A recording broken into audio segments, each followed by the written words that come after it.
Fabian socialism, told you, started in England and has spread here. It has been here for a very long time. It is the same stock, just a different name, as the progressive movement. And they are using the persuasion of power. Let me show you the Fabian shield again.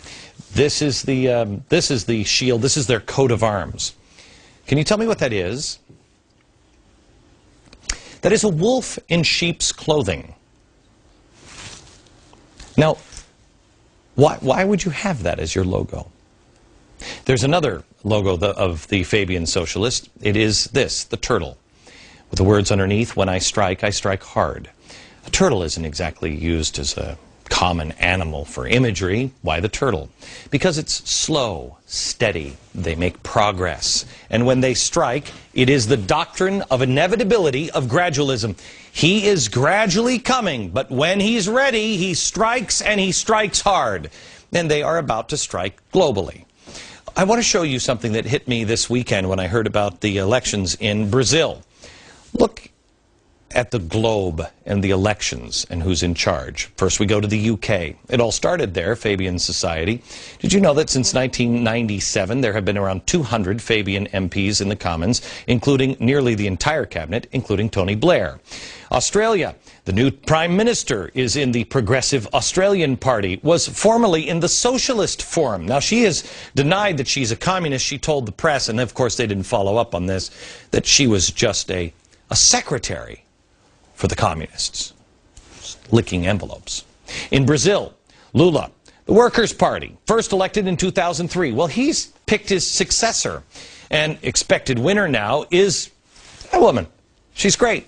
Don't worry about her. She was only a former Marxist guerrilla who was in prison in the 1970s in Brazil. Venezuela, we know about Hugo Chavez, United Socialist Party of Venezuela. Bolivia, movement towards socialism, first elected in 2005, re-elected in 2009, and reportedly eyeing a third term. Nicaragua, Ortega, Sandinista National Liberation Front, that's their socialist party. Greece, Prime Minister, socialist movement.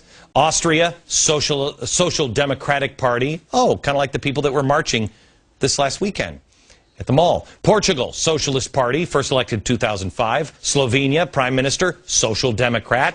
And the United States, Barack Obama, a progressive. There's no star chamber here, gang. There's nothing. There's nothing. It's all out in the open, and you can find all of this information. And yet, they are a wolf in sheep's clothing. And they're starting to reveal their fangs. What I showed you from George Bernard Shaw, the eco-monsters, the baby-smothering lady. Again, let me show you the eco-monster advertisement from here in New York. All of this might sound evil to you. I don't know how else to put it. I mean, it's not wrong, but this is evil. It is evil. How much more do your neighbors need before they start to wake up and start reading? Stop name-calling and just look at the facts. Let me go back to this, Rules for Radicals. Do you remember the dedication in the book, Rules to Radicals? It is this, quote, "To the first radical known to man who rebelled against the establishment and did so effectively that he at least won his own kingdom, Lucifer." A book which is featured and highlighted on the NEA recommended reading list now. Saul Alinsky, quote, "Simple formula for success: agitate, aggravate, educate, and organize." That's up on the NEA website. You know what's really strange?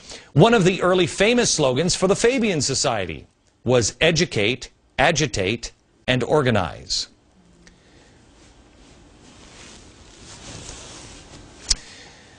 May I ask, are you beginning to see why I have said the 40-day and 40-night challenge is important? I believe we are facing evil. Not that these people are evil, but why else would these people be in wolf in sheep's clothing? My grandma, what big teeth you have. The response was, yes, the better to eat you with, my dear. I started the top of the hour with problems, lots of problems. All of these problems that were on the website today, just economic problems. But don't you understand? All these problems are leading us to ask the kind sheep for the solution. The sheep are providing the solution, but they are not sheep. We are. They are the wolf. When you put all of this in context, you see how it's all coming together. Again, not in some conspiracy at all. You start to understand a few things. Again, like this quote from Barack Obama that was in Rolling Stones magazine. He said, it's a point of view that I think is ultimately destructive for the long-term growth of the country that has a vibrant middle class and is competitive in the world. What is destructive? Fox. Well, yes, Mr. President. You're damn right. You're damn right.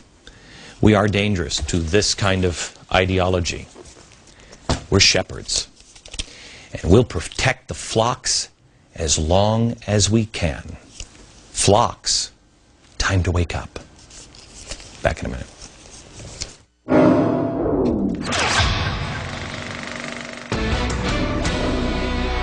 I fear I'm going to run out of time tonight, but we will pick this up tomorrow, and this is a show that you need to watch, and then research on your own, please. Tonight you've heard about Fabian socialism, you've heard about some famous Fabian socialists, but why are we bringing it up? What relevance does this have to you today? To answer that, I want to introduce you to this gentleman. This guy's name, and you should have known him, but nobody's ever heard of him, Stuart Chase. Chase was a member of the Boston Fabian Club, and he wrote a little book here. It's called The Road We Are Traveling. I would tell you to read this book, but this book we had to have overnighted. I think we found this only in a library in Arkansas. This is the only one we could find of it.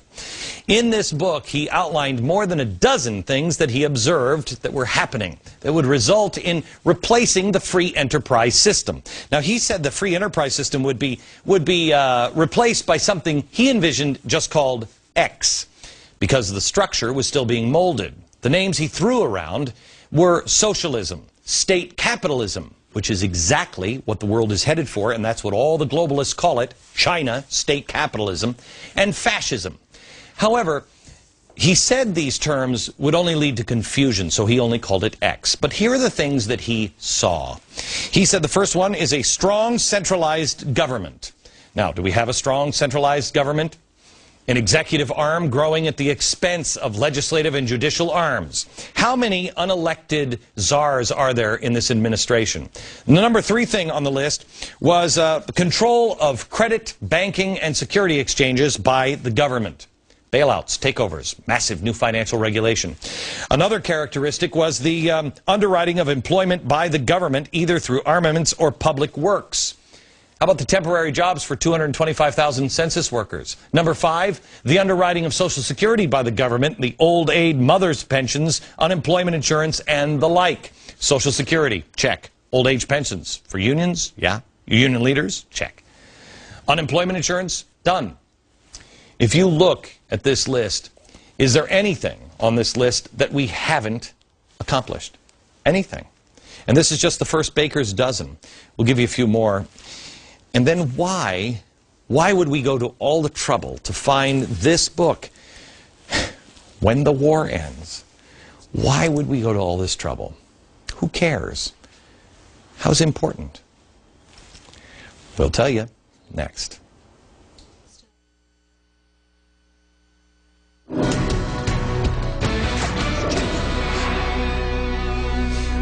We have shown you some interesting Fabian socialist observations, things that would lead to replacing the free market that had been achieved here in America, done by a Boston Fabian socialist member, Stuart Chase. Here he is. This is the Fabian Society, wolf in sheep's clothing. I think you would be on the wrong side if you, wouldn't you? Anyway, he put it all in a book called The Road We Are Traveling. We had a hard time finding this book. This is the only copy we could find, and we found it in a library in Arkansas. We are definitely traveling down this road. This is what he said. Strong centralized government, growing executive arm, control of the banking system, underwriting of employment by the government, underwriting of Social Security, underwriting of food, housing, medical care, use of deficit spending. The abandonment of gold, government control of foreign trade, control of natural resources, control of the energy sources, control of transportation, control of agricultural production. By the way, have you heard the new thing about farmers and dust? That if your dust blows to somebody else's, they can fine you on that. Anyway, enlistment of the Youth Corps. That's a fascinating one. I think I've heard that recently. Heavy taxation and state control of communications. Got it? Now, why does it matter? Why am I bringing up this little dusty book? This author, Stuart Chase, he observed capitalism being replaced slowly but surely. He wrote about this in 1932. He wrote about all of this, and he said, this is what's coming. Do you know why? Because he was the guy who wrote a book titled A New Deal. Sound familiar? Yeah. That New Deal. FDR made the New Deal a part of his speech when he accepted the Democratic presidential nomination the same year. He was part of FDR's kitchen cabinet. In 1937, the president told Chase's father that his son was teaching the American people more about economics than any of the others combined. Sadly, you may not know about Stuart Chase, the man who saw the future, the man who designed the New Deal, a Fabian Society member. Sadly, he's teaching us all a lesson that continues to this day.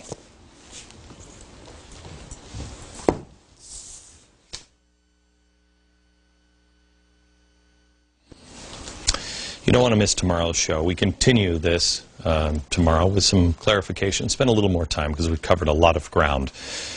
And also a look at what's coming our way. On Friday, one of the more emotional shows that we've done on the Glenn Beck program, an entire audience full of Americans who accepted the 40-day and 40-night challenge. Set your DVR, don't miss an episode from New York.